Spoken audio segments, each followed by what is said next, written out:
Hoy tengo el privilegio de contar con Juan Gervas.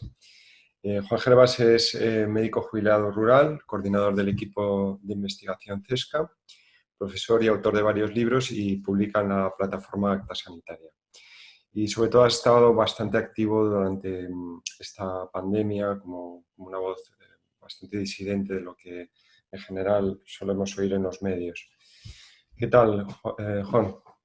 ¿Cómo está? Bien, buenas tardes. Espero responder a las expectativas que ha creado sencillamente esa introducción. Seguro que sí. Mire, yo lo primero que me gustaría tratar es el tema, bueno, bastante actual, que es el tema que parece que preocupa bastante después de todo lo que hemos pasado, que es el tema de los nuevos rebrotes, ¿no? Creo que, si no me equivoco, la estadística está entre 1 en 100.000, uno entre 100.000 habitantes. Entonces, la pregunta ¿es lógico que se genere este pánico tan desmedido con apenas fallecimientos?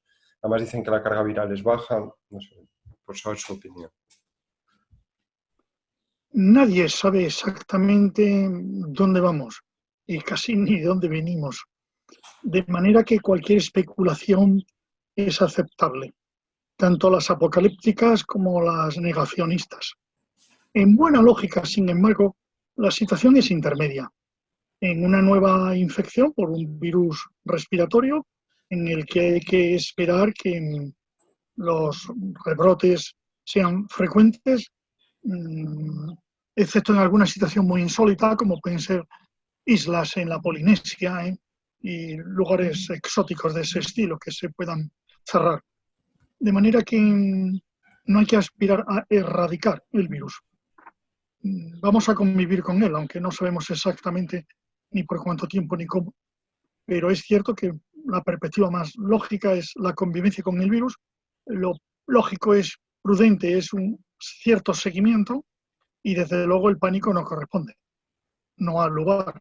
Los muertos han sido y probablemente seguirán siendo en colectivos muy específicos, de manera que mantener en estado de alarma a una población inyectando miedo carece de sentido.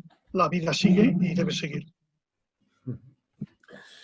Otro dato bastante actual que me ha llamado mucho la atención es el descubrimiento de COVID-19 en aguas residuales de Barcelona, que parece ser que proceden o que están ahí desde marzo de 2019. No sé si esto significa que a lo mejor el virus ya estaba de alguna manera pululando por España en esa época y lo pasamos y no hizo falta todo este confinamiento y todo este tipo de medidas que hemos tomado. No sé qué opina usted de esa noticia. Ese resultado lo consideraría por ahora provisional, en el sentido de que es sugerente, es posible, pero no lo daría por cierto. Y sí daría por cierto que el virus ha circulado con antelación. Probablemente muchos de los casos que se diagnosticaron como gripe o complicaciones de la gripe en esta temporada de otoño-invierno pasado, del 2019-2020, era ya COVID. El origen no está claro, probablemente sí circuló con antelación, quizás incluso del verano del 2019, pero todo eso además no cambia demasiado las cosas, en el sentido de que tenemos un nuevo virus y tenemos una extensión mundial del mismo. Dadas las condiciones del tráfico de personas en el momento actual, indudablemente que se haya extendido a todos los países es lo esperable. Y es buen indicador, desde luego, el de las heces. Lo que sí vuelve a confirmar con lo que hemos empezado, que tenemos que convivir con un nuevo microorganismo, como hemos aprendido a convivir con otros, cuyo destino no lo sabemos. Coronavirus tenemos desde hace miles de años y producen los catarros comunes. Los catarros que tienen especialmente los niños son coronavirus. Y coronavirus tuvimos el SARS, que vino y desapareció, no sabemos por qué, en el 2003-2004. Y coronavirus tenemos el MERS, el que se ve sobre todo en el Oriente Próximo, que va y viene a brotes, y estamos conviviendo con ellos. La vida no ha cambiado. Algo curioso es que se suele hablar mucho de las medidas como para protegerse externas, bueno, confinamiento, mascarilla, a nivel personal, pero no se habla mucho de cómo se cuida la salud de las personas. Hay una declaración suya que me llamó mucho la atención, que se refería a usted a que había que tener en cuenta que si no me equivoco, si las residencias había que tener en cuenta hasta qué punto los ancianos habían estado sobremedicados. Creo que daba la cifra de un 70%, con medicinas o medicamentos que de alguna manera favorecían la neumonía y que de alguna manera el coronavirus había de alguna manera arrasado por esa razón también. Sí, esa postura la he mantenido desde hace mucho tiempo y ha sido placer leer el American Journal of Public Health del mes de julio, en el que literalmente en uno de los artículos y comentarios dice que el virus no es el problema, que el problema es la sociedad. Y es la tesis que he mantenido. El virus se encontró con esta sociedad. Una sociedad que hacina a los ancianos en lo que podemos llamar morideros. Les llaman finamente residencias de ancianos. Como en tiempos franquistas a los hospitales les llamaban residencias sanitarias. No les llamaban hospitales. Pues ahora no les llaman asilos, les llaman residencias para ancianos. Pero son verdaderos morideros, en los que la mortalidad ha sido brutal en el mundo entero. En Estados Unidos el 43% de los muertos son en asilos. En España se ha pasado. En España hemos llegado al 70 y pico % son muertos en las residencias, en los asilos. ¿Qué explica el hacinamiento en esos asilos? Una sociedad en la que la vejez y la ancianidad ha perdido el respeto, en el que se almacenan ahí antes que se mueran. Y lo que es peor, se les trata con medicamentos que en muchísimos casos son innecesarios. De manera que sí, es una especie de encuentro entre un virus nuevo y una sociedad que en cierta manera está podrida. Hay medicamentos que aumentan las posibilidades de neumonía y complicaciones. Y para que nos entendamos, son los típicos que se sobreusan en los ancianos, especialmente para mantenerlos controlados, para mantenerlos silenciosos, para que no tengan inquietud. Por ejemplo, neurolépticos que los atontan, con los cuales se les domina muy fácilmente si se les lleva. Para decirlo todo, hay una hipótesis también en la que supone que muchos ancianos han muerto en los asilos sencillamente por sed, por la reclusión en sus habitaciones. Recluidos en sus habitaciones aislados y mal atendidos, muchos ancianos probablemente han muerto de sed. Lo terrible es que 6 meses después de empezar el problema, no hay estudios a fondo de algo tan brutal, y tampoco en España. Se puede leer datos sobre los que han muerto o no han muerto, discutir en los asilos, pero no hay estudios de campo que se llama de epidemiología, que es lo que se hace, por ejemplo, cuando en una boda hay una gastroenteritis, porque se hace un estudio de campo que muy fácilmente, porque es una cosa que en epidemiología no existen. Es muy curioso la ausencia de estudios de la causa más frecuente de muerte, que no es tanto el virus como el estar en el asilo, en la residencia. Así que sí, el abuso de medicamentos en los ancianos, a los que por supuesto se les vacuna de todos, les vacuna infinitamente y repetidas veces, tampoco se ha estudiado. Y llevo pidiendo esos datos desde el principio. No vale edad, sexo, no vale otras patologías, es fundamental saber qué medicamentos toman. Y no tenemos esa información o es muy vaga y poco específica. Hablando de la ausencia de datos, me viene a la cabeza el hecho de que, por ejemplo, en Alemania sí se ha hablado de índices de suicidio o de intentos de suicidio, o creo que era en Austria, que se han hablado del efecto que ha tenido el retraso de las intervenciones oncológicas. En España realmente es que hay una ausencia de datos total, no solo sobre la pandemia, sino sobre las muertes paralelas debidas a las medidas, ¿no? Las muertes paralelas debidas a las medidas pueden ser muchos miles y serán más en el futuro, porque hay que considerar que la desigualdad que va a generar también va a provocar muchas más muertes de las normales. La muerte por COVID no va a ser solo la producida por el virus, sino va a ser la producida por las medidas que se tomaron, incluso a largo plazo, no a corto plazo. Sí, en España la transparencia es nula. Bueno, le han dado un 2,75, perdón, sobre 10, pero es nula. No tenemos los informes sobre los que se han basado las decisiones de los políticos, ni las actas de los acuerdos de los políticos, que es lo mínimo que tendríamos que tener.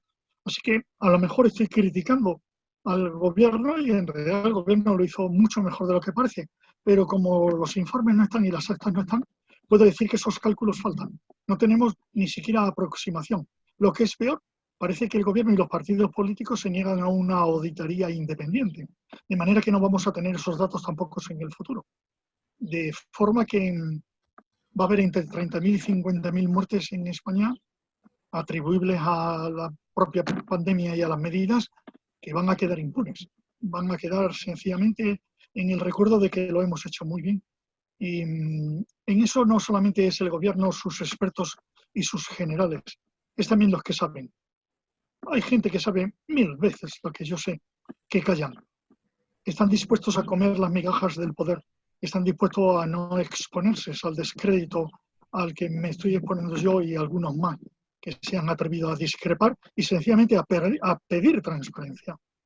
De manera que lamentablemente tenemos poca idea de cuáles son las consecuencias previstas, si es que las hubo. Además, eso en todos los campos, en el del periodismo, en el de la medicina, en el de la política. Vamos a El periodismo puede ponerse tantas medallas como el sector sanitario respecto a babosidad y culto del poder.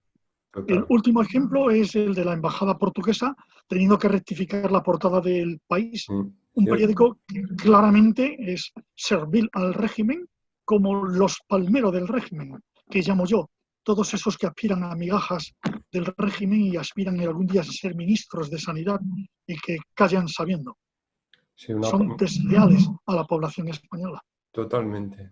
Totalmente desleales. Es que sin ellos esto hubiera sido muy difícil, que se hubiera creado este nivel de pánico. Vamos, no se hubiera creado. Pero ese titular, desde luego, es una pasada de frenada total. Es espectacular.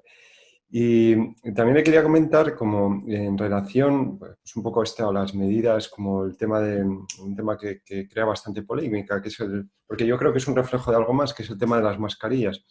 Para mí, no sé, mi humilde opinión son un poco reflejo de lo que se está haciendo a nivel global, o sea, que es un poco como un poco peor el remedio que la enfermedad, quiero decir en el uso indiscriminado, ¿no? No sé qué opina usted de este tema. Los primeros artículos que saqué acerca de la infección por el nuevo coronavirus fueron a mitad de primeros de enero. Y en ellos ya revisé un poco lo que había acerca de las infecciones respiratorias en general por virus y las medidas de precaución. Y claramente las máscaras no tenían fundamento, excepto las máscaras de calidad quirúrgica, podríamos decir, utilizadas en ambientes muy específicos, sanitarios y por periodos de tiempo muy definidos. Y la opinión no ha cambiado. Sin embargo, en el momento actual, no habiendo cambiado la opinión, es decir, las máscaras forman parte del teatro de la seguridad, del mismo teatro que forma parte la medición con termómetros o la detección con PCR rápido en los aeropuertos. Eso, todo lo que llamamos un teatro de la seguridad. Vista las brutalidades que se han hecho, me parece la menos brutal. Comparado con no dejar salir a los niños durante 6 semanas, que no se ha hecho en ningún sitio del mundo, el llevar mascarilla, la verdad, llevaría mascarillas hasta para dormir, si hubiesen dejado salir a cambio a los niños. Porque es tan brutal lo uno con lo otro que me parece que es un mal menor la imbecilidad de llevar mascarillas. Por otra parte, creo que si se empleasen con prudencia las mascarillas podrían tener algún lugar. En sitio público, absoluto, no tiene ningún fundamento. En sitio público es absurdo. En lugares comunes, bien ventilados, donde no haya aglomeración, tampoco. Y en un sitio aglomerado, como una sala de espera de un hospital que usted va porque ha tenido una fractura, se ha caído, y pues a lo mejor póngase la mascarilla por no contagiar a otros, porque la aglomeración, porque con esas medidas más o menos lógicas, lo de la máscara termina siendo, en fin, absurdo. Claro, porque es que yo he visto incluso gente por el campo con mascarilla y me llama Oh, mucho la sí, atención. Porque la gente sí, todavía no se ha enterado, porque me imagino que los medios no se lo han dicho 24 horas, que el virus no está en el aire, está como en las gotitas, esto que se dice, ¿no? Pero no está en el aire, es que es tan sencillo como eso. Y también me llama mucho sí, la además, atención. la Sí, sí, mascarilla no le protege a usted. La mascarilla habitual lo que hace es proteger a otros de sus escupitajos, para que hablemos en español, que es de lo que se trata, de que no le escupan. En ese sentido, unos australianos han repasado hace poco y dicen que es que ni siquiera hay estudios que comparen la mascarilla con sí, con la pantalla pantalla. protectora, que ni siquiera hay eso. Es un nivel de ignorancia tal el que tenemos acerca de las medidas, que si fueran ruegos, si fueran convencimiento, quizá fuera más tolerable que nuestra imposición inquisitorial y sin ciencia. Se me ocurre además que si tanto insisten en que es más, o sea, se contagia más en sitios cerrados, el confinamiento tiene todavía menos razón de ser, porque estás confinando a gente con gente sana, con gente enferma, en un sitio donde se transmite más, ¿no? Es que se cae por todos lados, ¿no? Pero bueno.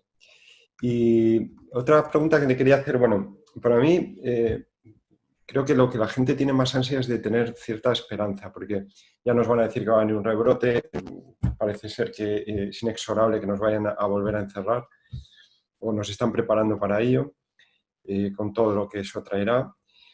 Y entonces parece como que estamos un poco abocados a un mundo sin esperanza. Y entonces cuando parece como que un pueblo sin esperanza es un pueblo que no lucha, porque evidentemente ya está todo perdido. No sé de qué manera se le puede dar esperanza a la gente o qué podemos hacer los ciudadanos normales para, para luchar contra esta especie de tsunami de locura, ¿no? Como humanidad hemos sobrevivido a cosas increíbles comparadas con esta. Quiero decir que hemos sobrevivido a glaciaciones. Es que hemos sobrevivido a pestes, hemos sobrevivido a catástrofes increíbles. Entonces, confianza en nosotros mismos no nos debe faltar. Hay que decirlo todo. Si hemos sobrevivido a todo eso, ha sido solo y exclusivamente por la solidaridad. Así que, si es un mensaje importante para conservar la esperanza, para no perderla, es que como especie, como tribu, lo que nos ha caracterizado es la solidaridad. El hoy por ti, mañana por mí. De manera que si somos capaces de ser solidarios, si somos capaces de, en medio de este pánico que nos quieren infundir, no perder la serenidad, echar una mano, estar con los que más sufren, comprender a los que se desquician, estamos haciendo mucho. Es un virus. Convivimos con los virus de mil maneras. Y de muchos de ellos no tenemos vacunas. Ni tenemos por qué tenerlas. No tenemos vacunas, pero de muchísimos, y de algunos deberíamos de tener, pero no tenemos, porque los intereses son otros. De manera que recordemos un poco el estudio que yo he citado, que citaban los historiadores, de la peste en la corona de Castilla, en el que de 8 millones murieron medio millón. Esto sí que ya es una cosa. Y la gente seguía casándose, follando, bailando, comiendo, bebiendo, trabajando, engañando al fisco, cometiendo delitos, siendo buenas personas, sacrificándose unos por otros. Vivamos, que la vida no se repite. La gente cree que Sí, va a la haber vida es otra muy corta. primavera, ¿no? La primavera que hemos perdido ya nunca volverá. Los niños que estuvieron encerrados estarán marcados de por vida. Intentemos que esas barbaridades no vuelvan a pasar. Ahí está la esperanza, en no cometer las mismas barbaridades que ya hemos cometido.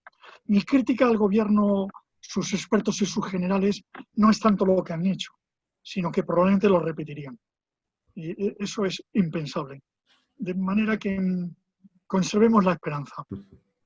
Sí, la vida es muy corta realmente, para perderlas confinadas.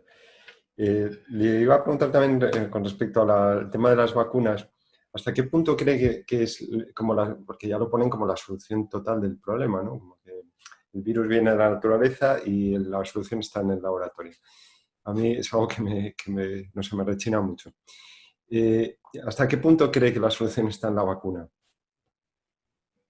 La esperanza excesiva en la vacuna, que es la actual, refleja una ideología, refleja un pensamiento biologicista, en el que considera que los problemas sociales y morales, como es la crisis de la pandemia, se solucionan con medidas biológicas como es la vacuna. Y es totalmente falso. Los que están esperando las vacunas pueden aplicar ya una vacuna sencillísima en España, que han aplicado, por cierto, en Portugal. La regularización de todos los inmigrantes sin papeles. ¿Usted quiere vacuna? ¿Usted está preocupado por el COVID? ¿Está preocupado por la pandemia? ¿Usted quiere ya una vacuna?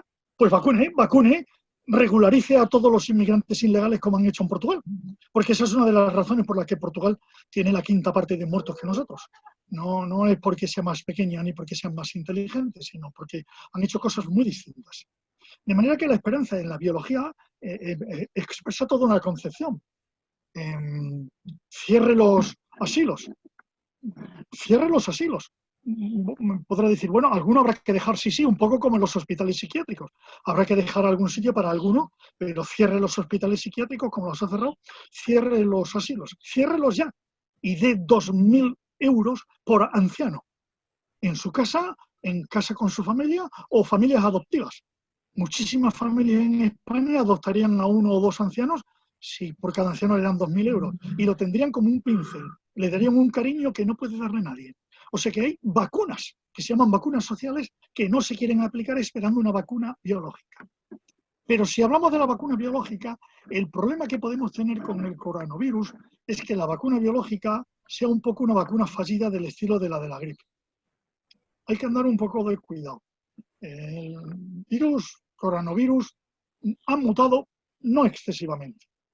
Se está comportando como un coronavirus normal, pero podría mutar. Y la inmunidad que lograse la vacuna podría ser un poco estilo de la gripe, con lo cual sería una vacuna fallida. Así que a mí me parece que hay excesivas expectativas sobre la vacuna. Ojalá encontráramos una vacuna que con una inyección curase de por vida y evitase ese problema. Pues ojalá, no me niego a que haya una posibilidad. No parece tan sencillo. Y en el camino se pueden hacer barbaridades. El ejército chino acaba de aprobar una vacuna que está empleando ya. Da miedo el ejemplo de China, porque cuando vi el ejemplo de China 1 de enero, supuse que eran un país totalitario. No pude imaginar que en España se copiase a China. Así que si los soldados chinos empiezan a vacunarse con una vacuna experimental, empiezo a temer por los soldados españoles, porque por el mismo camino van a terminar vacunados. La vacuna de la gripe, hay que recordar, la de la gripe del 19, la de la gripe A, produjo una epidemia de narcolepsias, especialmente en países nórdicos y anglosajones. De manera que la gente no murió de la epidemia de gripe A, pero cientos de adolescentes y jóvenes han quedado marcados de por vida con una enfermedad que no tenemos curación ninguna, que se llama narcolepsia, que a usted le duerme mientras que está hablando ahora conmigo. Así que hay que andarse con cuidado con las vacunas y las prisas. Y el país que no aceptó la vacuna, Polonia, supervivió mejor que nosotros a la gripe A. Estoy hablando de hace 10 años. No estoy hablando de la epidemia de 1918. Estoy hablando de hace 10 años. Miedo, sí. Está publicado. Hay varios estudios en el British Medical Journal y, en fin, en el que se revisó muy extensamente porque fue un desastre social, claro. Y hablando también del tema de las vacunas, ¿qué fiabilidad le da el tema este que hablan de, que se rumorea sobre el hecho de introducir un nanochip o un microchip? No sé, estas teorías que yo tenía ganas de hablar con un médico que supiera mucho para preguntarle. Pero ¿usted cree que lo necesita? ¿Usted cree que no están grabando al tiempo esto? ¿Usted cree que no me tienen el teléfono que tengo aquí delante conectado? Pero usted no ha leído lo que ha publicado Snowden, el espía de la CIA que está refugiado en Rusia, con documentos que prueban, como Wikileaks, que hay un plan, el de los 5 ojos, que nos controlan al 100%. ¿No? Y eso no es conspiranoico, quiero decir, no me han inyectado un chip en el cerebro. ¿Para qué? Si saben lo que pienso y hago, en dónde entro, siguen todos mis pasos, ¿para qué lo van a necesitar? No lo creo. Complicaría innecesariamente. Yo creo más en la estupidez y la maldad. Yo creo que hay mucha estupidez. Gracias a Dios. No hay tanta maldad como uno piensa. Me refería más a lo mejor si es física, o sea, si es posible hacerlo, más que médicamente posible, porque no moralmente, que moralmente, por supuesto que sí. Ya lo están haciendo, aunque no sea con vacunas, efectivamente, pero... Habría que complicar mucho las cosas, pero si quiero entrar en el terreno que no es conspiranoico, interesantísimo de las vacunas es un mundo precioso, en lo bueno y en lo malo, en lo bueno también. Pero la muerte de Bin Laden, que llaman, para no llamar Bin Laden, el asesinato de Bin Laden, el asesinato visto por Obama en directo y consentido, el que lo mataron en Afganistán, en la frontera con Pakistán, se debió a la vacuna. Un espía médico pakistaní, espía de la CIA, médico, estaba infiltrado vacunando contra la polio. Y hubo rumores de que estaba la familia de Bin Laden y Bin Laden en una de las aldeas de Pakistán. Entonces transformaron la vacuna de la polio en vacuna de la hepatitis B, que es inyectable, obtuvieron muestras de sangre y pudieron determinar que era la familia de Bin Laden, de manera que lo localizaron. El médico fue detenido posteriormente, denunciado, detenido, y Estados Unidos ha intentado salvarlo, pero sigue encerrado en Pakistán. Esto está contado en The Guardian, incluso en El País. Así que si quiere imaginar cosas raras sobre vacunas y cosas conspiranoicas, sí. Y además contemplado por Obama, un tipo al que la gente le parece, claro, comparado con Trump, le parece un cordero. Pero vaya, hay corderos que muerden el cuello.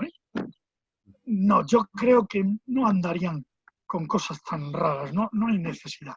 Nos tienen ultra controlados, sospechosos y no sospechosos. Y usted y yo, desde luego, estamos más que controlados. Pues ya, ahí estamos en la resistencia. Otra pregunta que le quería hacer es el papel de la OMS, que es bastante importante. ¿Cree que la solución sería que volviera a tener una financiación estatal? Y de ser así, ¿cómo podemos los ciudadanos? Porque claro, el otro día oía a un abogado decir que a nivel ciudadano nadie puede poner una demanda, por llamarlo así, contra una organización, ¿no? Tiene que ser un Estado. Entonces, ¿qué se puede hacer por cambiar esta situación? Porque es determinante que si una organización está financiada el 80% por manos privadas, va a servir a las manos privadas, ¿no? El problema de la Organización Mundial de la Salud va más allá de eso. Por ejemplo, en esta pandemia ha sido determinante el que la OMS difundiera el ejemplo de la China casi como único alternativa al caos. Y eso no ha sido casual. No ha sido casual porque el país que tenía la mejor experiencia tan temprana como China era también China. Lo que pasa es que China no lo reconoce como país independiente, es Taiwán. Taiwán, una isla a 200 kilómetros de China, a 1000 kilómetros de Wuhan, tomó las primeras medidas de aislamiento de los casos sospechosos que venían de Wuhan a finales de diciembre. Y con ello ha controlado la epidemia de una manera tal que no hay ningún país que lo haya hecho. Y empezaron a mediados de diciembre, finales de diciembre de 2009 y enero de 2020, sencillamente con lo que yo recomiendo, que es el aislamiento de los casos sospechosos y de sus contactos, incluso antes de tener idea de que era un virus. Y antes de poder determinar con PCR el virus, ya tomaron la medida, que hizo un poco lo mismo que era el estado de la India. ¿Por qué el ejemplo de Taiwán, que ya en enero empezó a producir resultados espectaculares? Luego lo aumentaron con un cerco tecnológico que llaman ellos, que eso ya roza los límites de la independencia, con teléfonos móviles y demás, pero su primera reacción fue tan elemental como esa. Y hay que pensar que tienen un tráfico diario con China. Pero el problema es que Taiwán no forma parte de la OMS, porque China no consiente que Taiwán sea considerado país independiente. Y los demás países son tan cobardes que no se enfrentan a China. De manera que la OMS no podía sacar el ejemplo de China, conceptual e ideológicamente hablando. O sea que va más allá de quién financia a China y quién financia a la OMS. La OMS tiene también otros compromisos. Y en este caso, ese compromiso ha sido dolorosísimo, porque nunca la OMS promovió el ejemplo racional de Taiwán, que hubiera ahorrado las barbaridades y los muertos de Italia y España. Eso yo creo que sí es culpable. Y espero que en la auditoría externa que la OMS sí parece que va a admitir, salga, porque eso es peor que la financiación. Respecto a la financiación, el problema además es que dejando de financiar Estados Unidos, que era ya un interés muy específico, lo privado todavía se incrementa proporcionalmente mucho más. Lo que se llama filantrocapitalismo de Bill Gates, es terrible, porque es exhibicionista. Es mamógrafo porque sabe que eso en femenino tiene plural. Son vacunas porque es muy espectacular. Las 4 vacunas que funcionan son espectacularísimas, pero no entran nunca a profundidad. No entran nunca. Hoy mismo acaba de salir en un informe de Unifel Trust de ética que lo mejor contra las epidemias son los sistemas de salud fuertes. No, los sistemas de salud fuerte no interesan porque los sistemas de salud fuerte exigen democracia, porque un sistema de salud fuerte es transparente, no es como en España. Entonces, no, claro, es mucho más sencillo vacunar a 4 niños, hacerte una foto con los negritos, ver que están muy sanos e irte. Si después mueren de hambre o en la guerra o porque no hay... Claro, es muy bonito como han hecho, que yo lo he visto personalmente. Si usted tiene en algunos países de África SIDA, es un afortunado, porque recibirá todos los servicios. Si usted lo único que tiene es diabetes, pues las diabetes no me interesan, porque eso no entra en el filantrocapitalismo. Así que muere por falta de insulina. Su compañero de al lado recibe directamente medicamentos de precios increíbles, porque tiene la suerte de tener SIDA, que es muy espectacular. Pero usted tiene la mala suerte de solo tener diabetes, así que le entran ganas de contagiarse el SIDA, porque entonces a lo mejor así le tratan la diabetes. El filantrocapitalismo es terrible, pero su influencia no es solo en la OMS, es global. Así que quien me escuche sí puede hacer mucho. Realmente no tenemos mucho más fuerza de la que... Tenemos la fuerza de las ideas. La gente cree que hay que tener el poder, y que el poder son dinero, armas. Bueno, el poder es mucho las ideas. Siempre pongo un ejemplo que me duele mucho, que es el de las ideas del grupo de Chicago, de los economistas de Chicago. Las ideas estas del neoliberalismo, del mercado funciona solo, de la industria privada siempre es mucho mejor que la pública, la gestión privada. Todas esas ideas vienen de la escuela de negocio y de economía de Chicago y han destruido el mundo en 50 años. Así que lo que hay que hacer es generar ideas. Lo que a la izquierda del pueblo faltan son ideas fuertes, sencillas, simples, sólidas, que podamos difundir, que tengan mucha prueba, mucha evidencia. Y eso lo podemos producir los que estamos hablando y los que nos están oyendo. Y eso nos daría una fuerza tremenda. Eso de cuando hablan de vacuna, distinguir entre vacuna biológica y social. Eso es una fortaleza. Y es muy sencillo, cualquiera lo entiende un niño. De ese tipo de ideas nosotros tenemos que hacernos fuerza. El esfuerzo que yo hago a diario de difundir conocimiento, tendríamos que hacerlo muchos más. Me paso el día difundiendo conocimiento. No me importa difundir el conocimiento en contra mía. No me importa. Porque yo también tengo que pensar y saber lo que piensan los otros. Yo no puedo estar en una burbuja hablando solo con los que me convencen o yo convenzo. Quiero estar fuera, quiero ver de fuera. No perdamos esa fuerza. No nos dejemos avasallar. Total. Eso da mucha fuerza, eso que dice. Lo siento, yo soy incapaz de hablar si no pongo las emociones. No, no, es que es necesario, es necesario. Sí, Claro. sí. Esto es solo un apunte que le quería hacer que me ha llamado la atención. ¿Esta auditoría que cree o que van a hacer a la OMS, usted cree que es independiente? Los organismos internacionales no hacen unas auditorías excepcionales. Me ha salido rimado. Pero entre líneas la gente dice lo que piensa.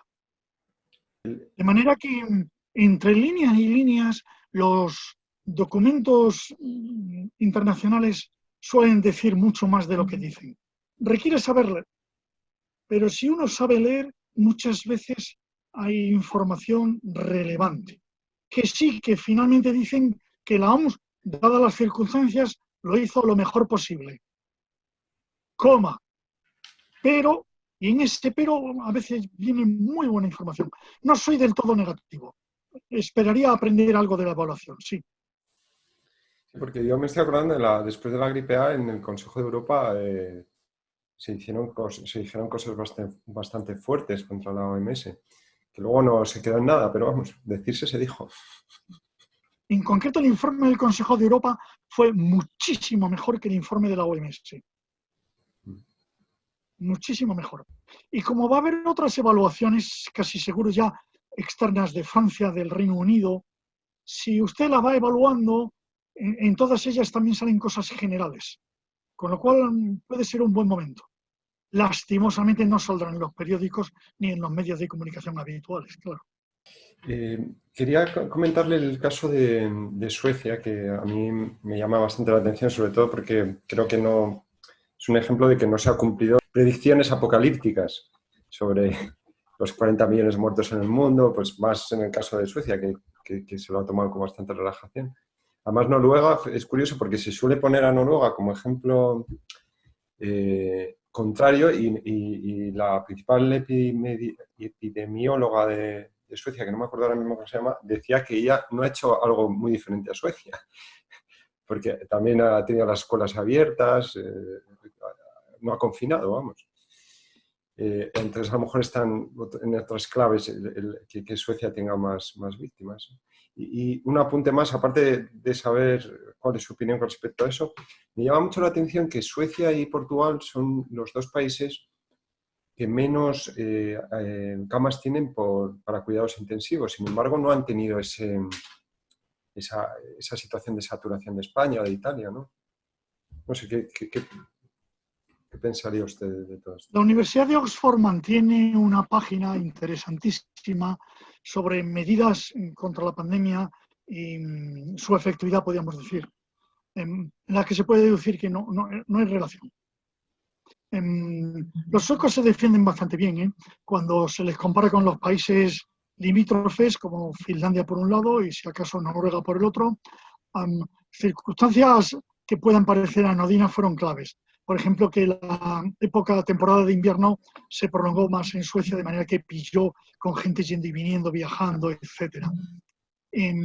Lo que es muy interesante de Suecia no es tanto Suecia, sino las reacciones en contra de Suecia. Es como el alumno descarado, que además es guapo, o la chica que es descarada y además es deslumbrante, que está todo el mundo deseando que haga algo mal para caer encima. Sí, es un poco, estos mecanismos psicológicos funcionan. Y más cuando hay mucho prestigio. Suecia tiene, para empezar, algo excepcional.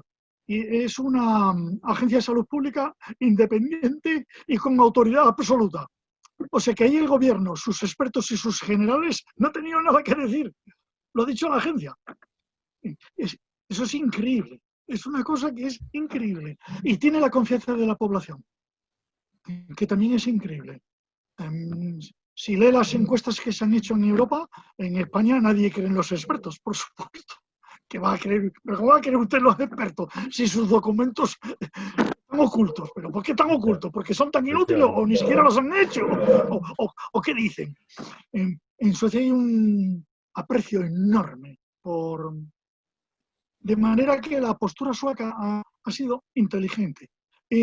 Por eso, irónicamente, yo en el último texto que he escrito sobre ¿a dónde irán los besos? ¿A dónde irán los besos que no damos? De los besos que nos damos no vuelven. Los abrazos que nos damos no vuelven. De muy corazón, no se aguanta. En Suecia lo han hecho muy bien. En Suecia quizá como defecto han descuidado el foco donde teníamos que esperar las muertes, que en los asilos. Más de la mitad de sus muertos son en asilos y en barrios pobres de Estocolmo. En Suecia hay algunas provincias que es increíble lo poco que han tenido. Cuando se habla de Suecia habría que distinguir entre regiones, porque alguna región sueca es increíble el éxito que ha tenido, con medidas sin confinamiento. El confinamiento español a la gente le han hecho creer que es lo normal. No, es anormal absolutamente, ni en el Reino Unido, ni en Portugal, ni en Austria, ni en Suecia, ni en ningún sitio. O sea, si acaso en Italia los dos que se ha asociado con mayor mortalidad por la brutalidad que ha sido de provocar enfermedades. El ejemplo sueco es muy interesante. Y yo lo citaba en ese texto de ¿A dónde irán los besos?, que está publicado hace una semana, citando lo que decía el CDC europeo. Que medidas contra el pánico, la primera que dice es no es un maratón, no es un sprint, es un maratón. Esa frase está copiada de la autoridad sueca. Y a mí verla es muy irónico, claro. Mis publicaciones tienen una parte de ironía. ¡Yo! Suecia triunfando. Porque en Suecia usted tiene que leer, sacar un artículo muy en contra de Suecia, el British Medical Journal. Y ha habido rápidas respuestas que se llaman, en el British Medical Journal, preciosas, de gente de Suecia. Explicando que, bueno, es que el confinamiento no hay que verle solo las ventajas. Hay que poner, por ejemplo, el sufrimiento de los niños. Y hay que ver la incertidumbre ahora, que usted ha empezado diciéndolo, de que nos vayan a confinar. Es que, claro, la gente está pensando incluso en cambiar de casa y si puede irse a vivir a un pueblo, y no es inocente, porque es que se ve venir, usted lee las encuestas que hay por ahí, y la gente que piensa que va a haber confinamiento es el 80% de la población.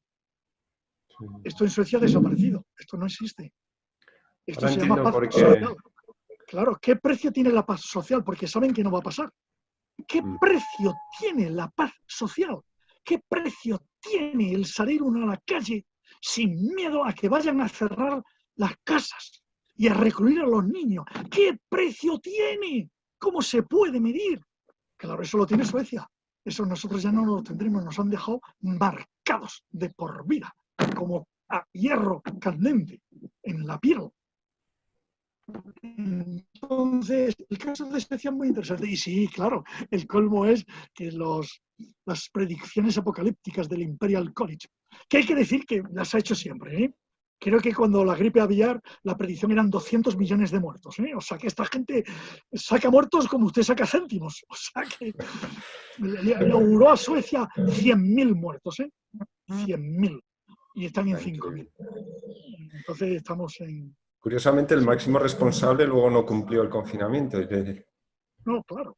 Sí, claro, muy inglés, ¿no? Muy esto de sexo no se puede hablar, pero luego las perversiones, en fin, ¿para qué vamos a hablar de ello? Total. Por eso ahora los textos que yo hago son semanales, ¿eh? Pero voy tomando notas constantemente. Entonces, en muchísimas ocasiones llevan retrancas, llevan más de lo que se lee. Yo lo escribo para que todo el mundo me entienda, ¿eh? Yo digo que escribo para que un médico me entienda. Y eso significa que si un médico me entiende todo el mundo.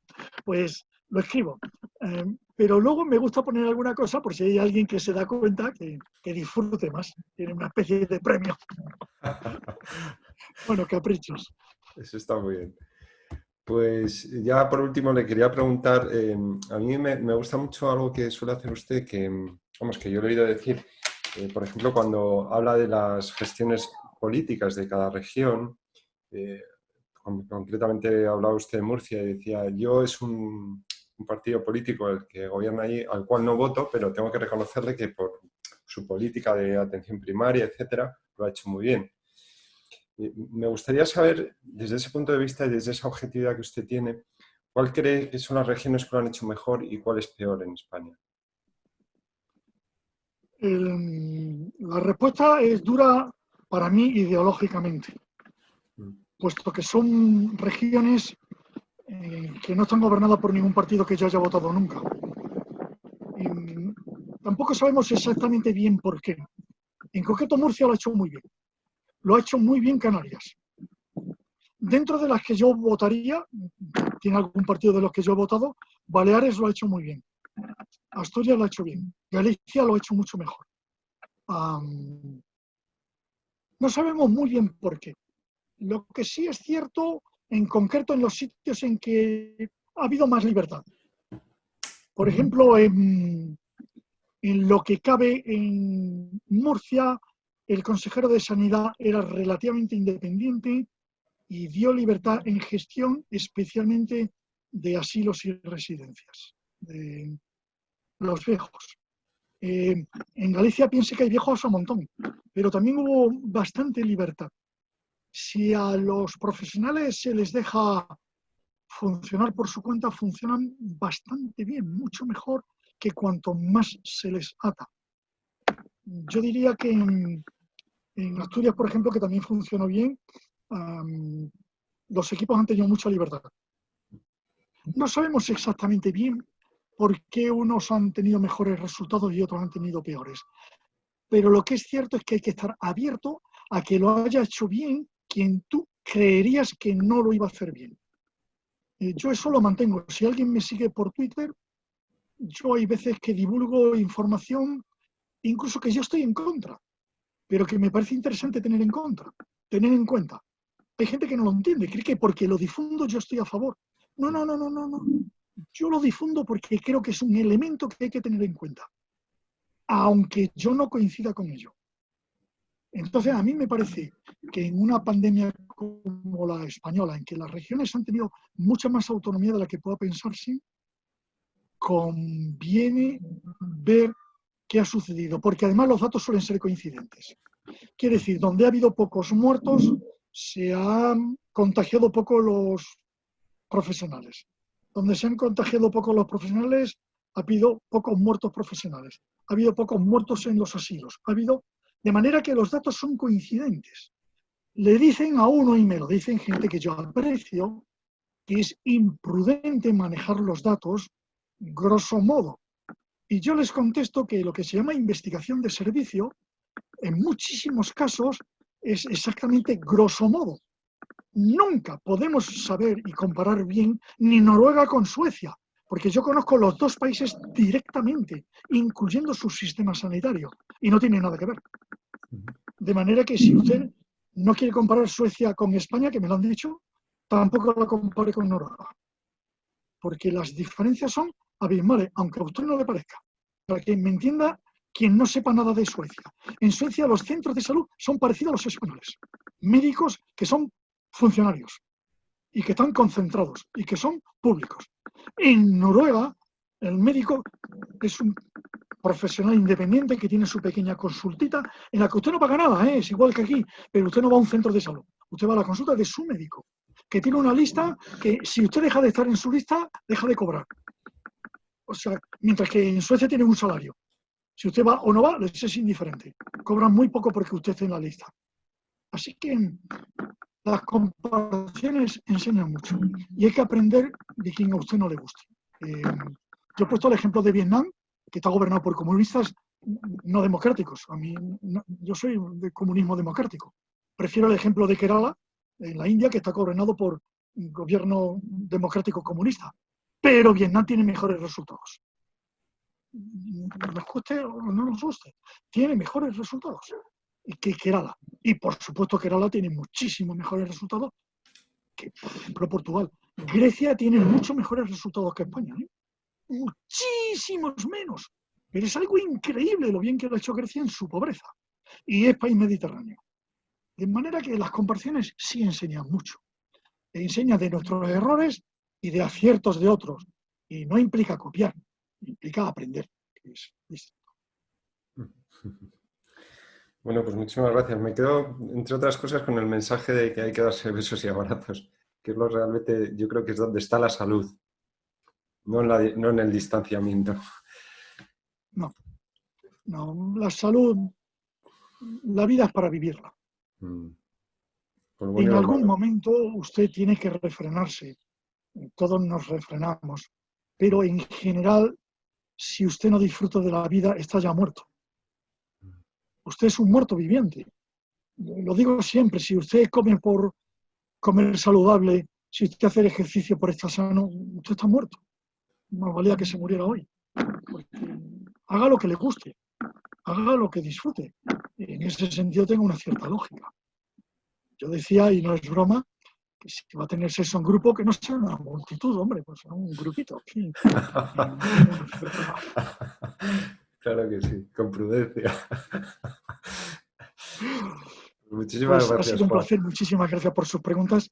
Espero y animo a los que lo vean, si tienen dudas, en el correo electrónico, en las redes se me encuentran muy fácilmente Sí. y habitualmente soy muy accesible.